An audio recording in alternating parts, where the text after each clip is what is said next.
Yoma Daf Mem Dalet. Aujourd'hui, dans notre Daf, on va voir plusieurs différences qu'il y avait entre Yom Kippour et les jours ordinaux de l'année, en ce qui concerne les services qu'il y avait au Beth Amikdash. On va s'attarder plutôt sur les martot. C'était des sortes de louches, de pelles qu'il y avait au Beth Amikdash.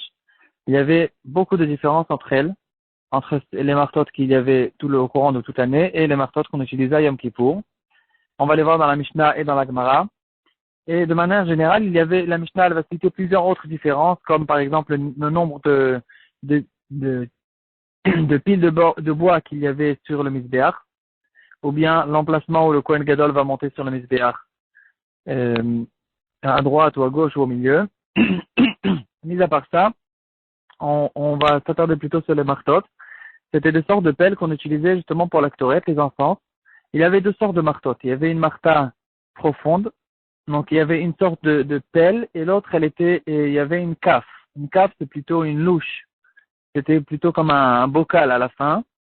Et on prenait en général, dans ces deux ustensiles, dans l'un, on prenait les braises du misbéach. Dans l'autre, on prenait les encens, les plantes qui étaient complètement broyées, écrasées. Et ensuite, on mettait les braises sur le misbéach intérieur.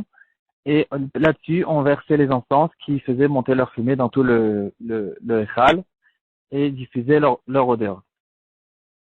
Donc, on va voir en fait 6 différences entre les deux martotes et ensuite on va voir un sujet halachique qui nous concerne à nous et qui n'a aucun rapport avec les martotes mais qui va ressortir quand même de notre suga. Alors, premièrement, on va voir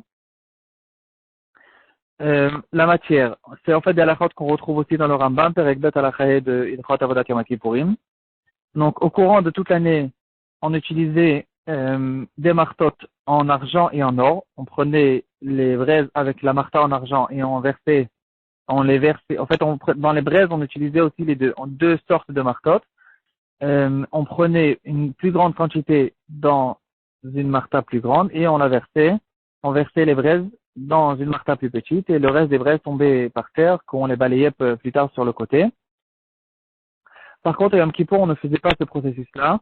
On n'utilisait qu'une seule marta, avec laquelle on soulevait les braises du misbéach, et avec la même marta, on ne la versait pas dans une autre, et on la faisait passer directement pour la Ktoret intérieure.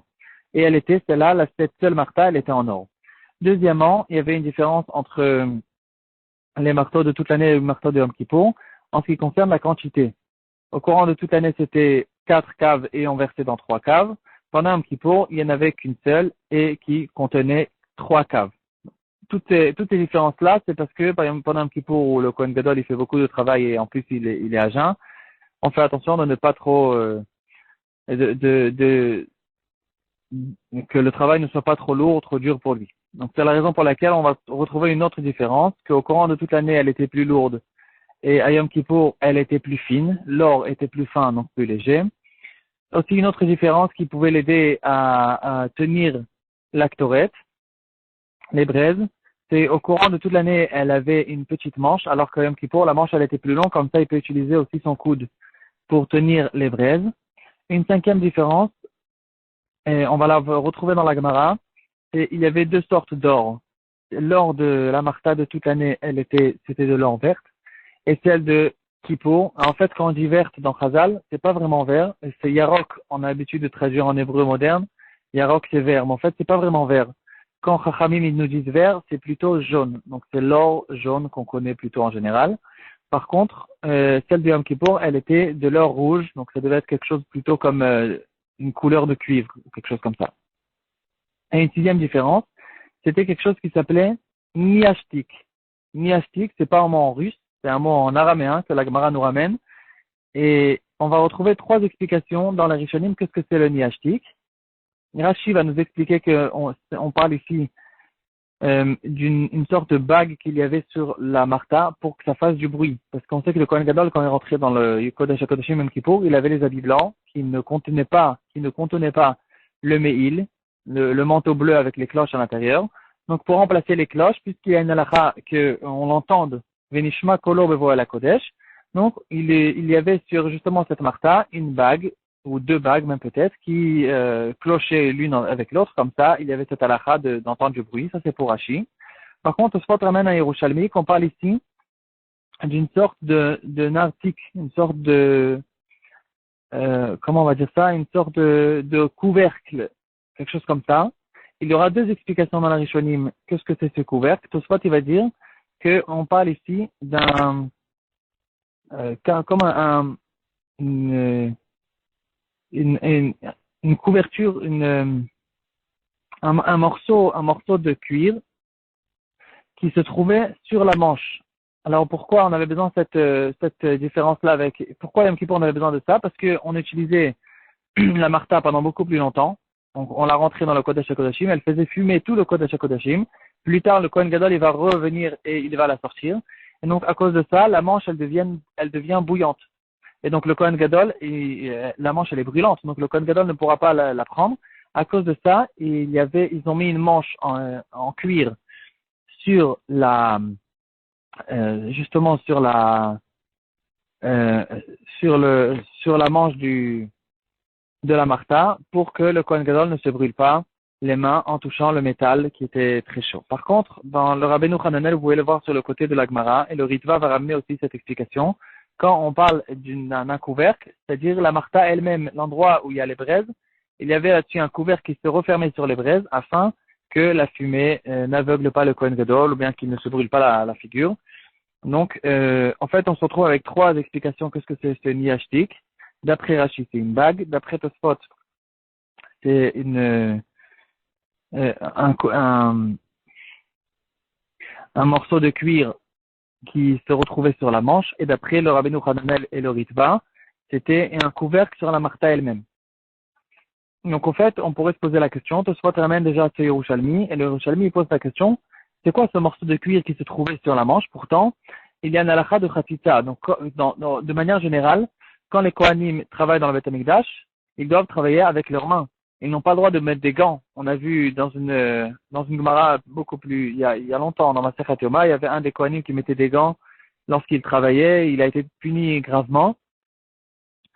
Et donc, on n'a pas le droit de mettre des gants parce qu'il y a un problème de khatita. Il faut travailler directement dans le Beth Amikdash. Et même, par exemple, ils avaient besoin d'être pieds nus, ils ne peuvent pas mettre des chaussettes.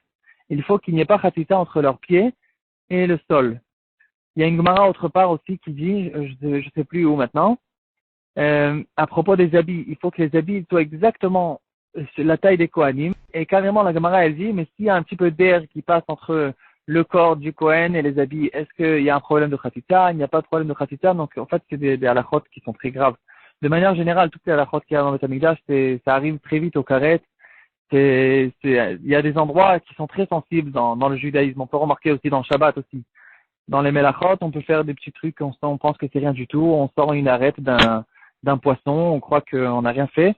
En fait, ça peut arriver très vite à des deoraita, des karettes, etc.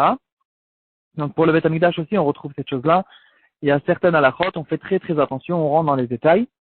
En tout cas, on revient, qu'est-ce qu'on était en train de dire? Justement, donc le Yerushalmi, il est en train de poser la question. Comment est-ce possible on recouvrait la manche de cuir? Pourtant, c'est khatita entre la main et la martha du Kohen Gadol. Et le Yerushalmi, il va répondre qu'il était fixé complètement avec des clous. Donc, s'il était fixé avec des clous, il faisait partie de la martha. Maintenant, aujourd'hui, c'est ça la martha. Et puisque c'est ça la martha, donc le morceau de cuir, il a été annulé à la martha elle-même. Et donc, c'est déjà plus khatita. Maintenant, on va arriver au sujet intéressant que relève le shoot Chelkat Yaakov. Chelkat Yaakov, c'est un certain rave qui était après la Shoah à Zurich. Il s'appelait Rav Mordechai Breish. Dans Yoredea Siman Mem Gimel. Et il va nous sortir une halakha intéressante qui concerne Tvilat Kelim, justement de ce Yerushalmi que Tosfot ramène.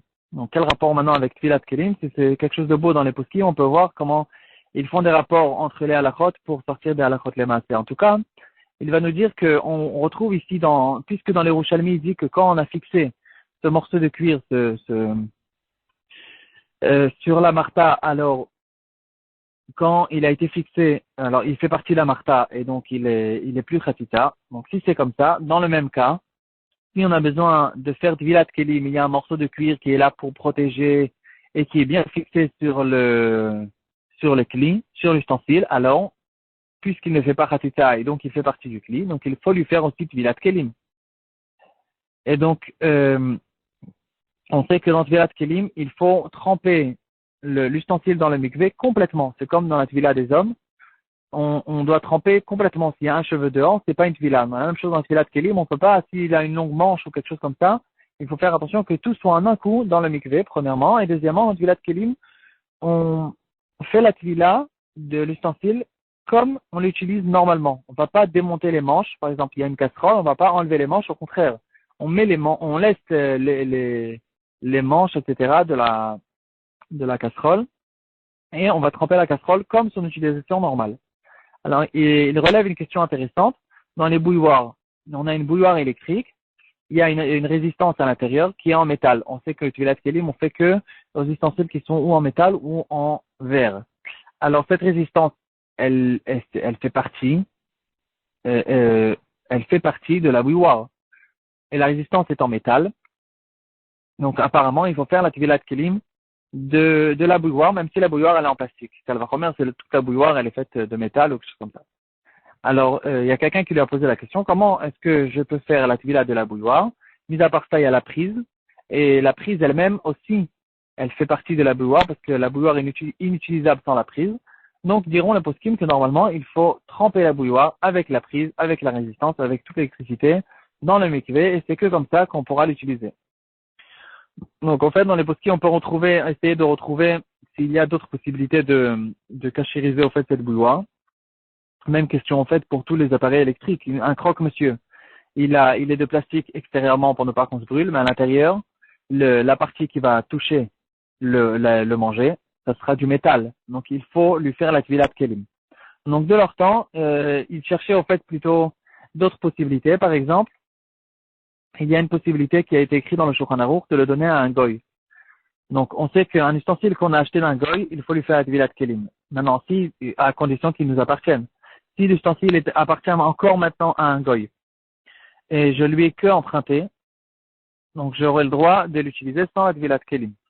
Donc dans le Shulchan Aruch, déjà dans Siman Kufkaf Seif Teddain, dans Yoredea, il va nous dire que si quelqu'un a oublié de faire Tvilat Kelim pendant Shabbat, qu'il le donne à son serviteur ou n'importe quel goy, et ensuite quand il va utiliser cet ustensile en tant qu'emprunt, il pourra l'utiliser sans faire de Tvilat Kelim. Par contre, dans le Taz, déjà sur place, il relève, il dira que ça, c'est quelque chose qui est possible que pour un laps de temps assez court. C'est pas quelque chose qu'on peut utiliser par la suite pour longtemps, pour la raison simple qu'ensuite le goy, il fait yehush sur cet ustensile.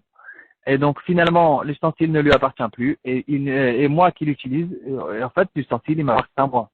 Donc, c'est quelque chose, quand le Shulchan Aruch, il dit qu'on parle de Shabbat, donc c'est vraiment que pour Shabbat ou pour quelques jours, mais pas pour toujours. Donc ça, c'est quelque chose que les poskim relèvent. Déjà dans le Shevet à Lévi, dans Ravosna, vous pouvez retrouver dans Chelek Yud Siman Kuf Kafret.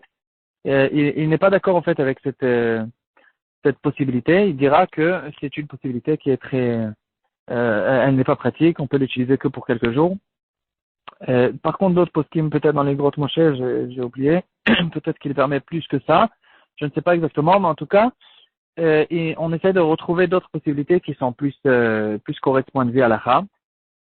Il y a une deuxième possibilité, c'est de le réparer avec un juif. Donc, on sait que c'est qu'un ustensile qui a été fabriqué par un goy qu'on a besoin de faire la Tvilat Kelim. S'il a été fabriqué par un juif, il n'y a pas besoin du tout de faire la Tvilat Kelim. Donc, qu'est-ce qu'on peut faire? On peut prendre cet ustensile, le démonter complètement de manière à ce qu'il soit inutilisable après qu'il a été démonté. Et quand on va le remonter par un juif, c'est considéré que c'est le juif en fait qui l'a fabriqué complètement.